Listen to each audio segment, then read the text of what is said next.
Hello, it's Lisa Dickey from Dickey's Cooking School, and I'm going to show you how to make apple tarts.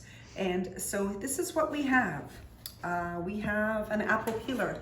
You don't need this. You can peel them yourself and cut them to the size you want, but this makes it fast. I have 3 different types of apples. It's a pretty good idea when you're making a tart to vary the type of apples, because some offer you a firmer flesh where others have more flavor. So what I have today is one Granny Smith. It's very firm and very tart, because I like apple tarts and apple pies to be a little bit more on the tart side. I have a Prince apple, which is a versatile apple. It's sweet with a little bit of tartness and a good amount of moisture, and it holds up well to cooking.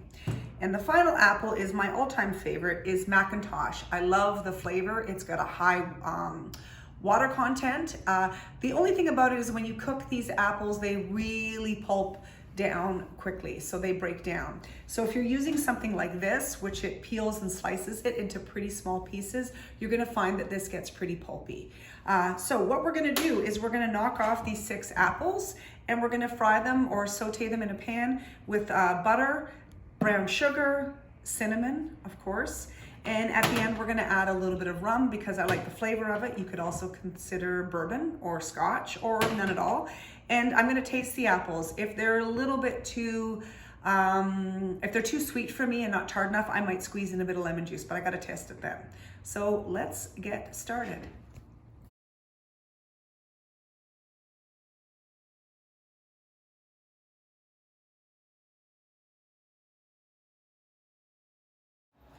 Okay, so we are going to cook apples for apple tarts. Now, what if you're like, I have pastry and I'm not interested in a tart, I want a full pie? Because a pie is gonna cook for 45 minutes, which is gonna be about 15 to 20 minutes longer than you would cook a tart, then don't do this technique. You don't need to saute the apples in brown sugar and butter and cinnamon. Just skip it, okay? So here we go, we've got some butter. I don't know, that's probably 2 tablespoons. We're gonna get that in the pan and let it melt up. The heat is on low. Not the lowest, it's on number 2 out of 10. So once the butter is nicely melted, we're gonna add the apples in. And we're going to add cinnamon and brown sugar to my taste, because I'm gonna be eating them. So if you like your apples sweeter, add more brown sugar. If you wanted to add something different than brown sugar, if you wanted to add maple syrup, you could do that. If you wanted to add a lot of cinnamon, do that. If you hate cinnamon, obviously don't add it. If you don't like the idea of adding rum or scotch or bourbon, then don't do it. You can really just sort of, my recommendation is add a little bit of butter, add a little bit of sugar, and then give it a taste.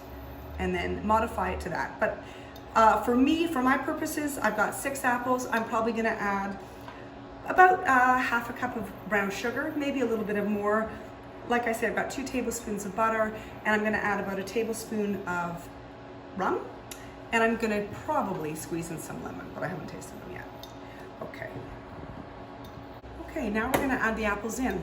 Once the apples start to sweat a bit and release liquid, and there's a lot of liquid in the pan, then I'm gonna increase the heat just because I want them to cook and caramelize, and also because I'm kind of impatient.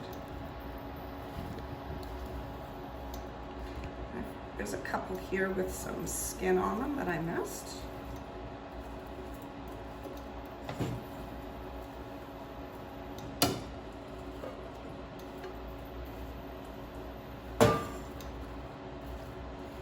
Okay, so I've increased the temperature now to medium high, about 6 out of 10. And it's starting to simmer. A lot of juices are releasing from the apples. I'm now gonna add packed brown sugar, and you pack it so you get more sugar. So there's 1/4 cup and 2/4 cup. This is golden brown sugar. You can use the dark brown sugar. It just has more molasses in it. I'm gonna mix this around. What you don't want is you don't want a lot of the brown sugar to sit on the bottom, and then, because it can, if you're not moving things around, oops, we lost one, it can burn. There's no reason to have it burn, so you're just gonna kind of move it around, and what you're doing is you're slowly gonna be making a bit of a caramel, apple caramel with it, okay? So that's the brown sugar. Now, if you're wondering about like when do you add the rum, I'm gonna add the rum at the very end because I want the rum flavor, and they're gonna cook. The alcohol is gonna definitely burn off. Now, if you are not someone who likes cinnamon, I would allow these to cook for a little bit and then give it a taste.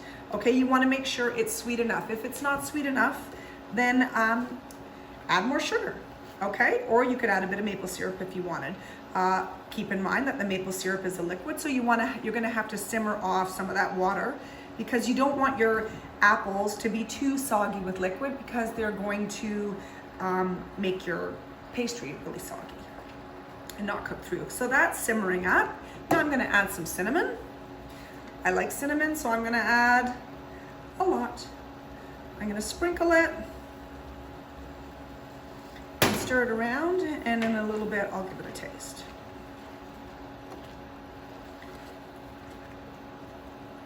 The Granny Smith that I used today is really tart, so I may not use the lemon.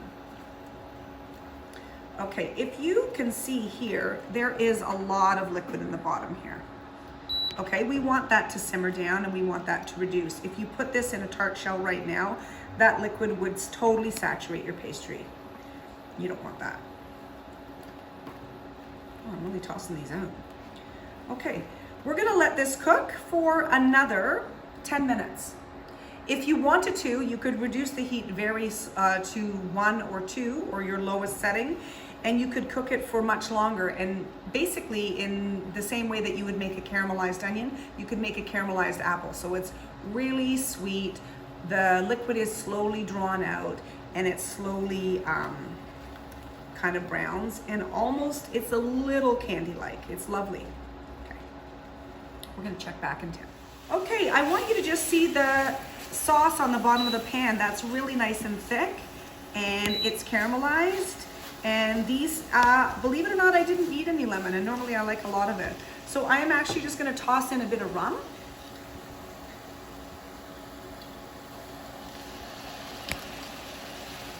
A little more.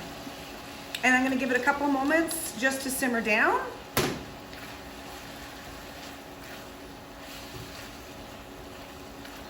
I'll definitely taste it one more time before I put it in the pan, because if it's too boozy flavored, or if I need a bit, maybe I would need a little bit more sugar after that. I'm just gonna give it a couple of minutes to settle in and work around. And it's not super juicy, so this is gonna be excellent for tart shells. You could make this into a pie. It's just your apple is going to be a very small and pulpy, just because they've been cut so thinly. But I don't know, maybe that's how you like them. There are lots of ways to make an apple pie.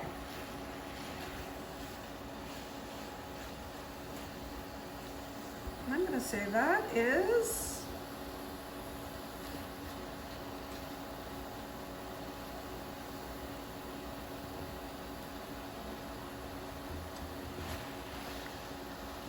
good to go. Okay, our pastry has rested for 30 minutes. Now we're gonna roll it out. I'm gonna roll it out today, and I'm gonna make tarts with it. I'm gonna make some butter tarts and some apple tarts. If you wanna make a full pie shell, I'm gonna give you a little bit different advice when it comes to rolling it out. Simply because you have to roll it out really thin, and you need to be able to lift that up into, to get it into a pie pan.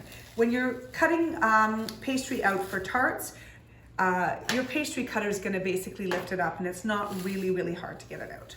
Okay, so number one, as you can see, I have floured the surface of my table. This is important because you don't want your dough to stick. So I've floured the bottom, and I'm also now going to flour the top. Okay, and I'm going to flour my rolling pin. If you don't have a rolling pin, use a wine bottle, or you could use a heavy can, like a big juice can. Just cover it with parchment or some plastic film. Okay, so when you're rolling it, you want to keep your hands fairly balanced, and you want to keep your pressure also balanced, okay? So I'm going to give it a little bit of a roll this way, and especially in the beginning, then you're going to give it a 90-degree turn, and you're going to roll it again. And the idea is that when you're rolling it out, you want to keep it even, Okay, so now I'm gonna roll it again, and I'm just gonna keep doing this until I get it to be about a 1/4 inch thick, which is like that. You don't want it too thick, or maybe you do want it too thick. Personally, I don't like it super thick because I like the ratio if it's a tart or a pie, I like a lot of filling and a bit of pastry. If you like lots of pastry, then do it that way. So we're just gonna get this rolled out.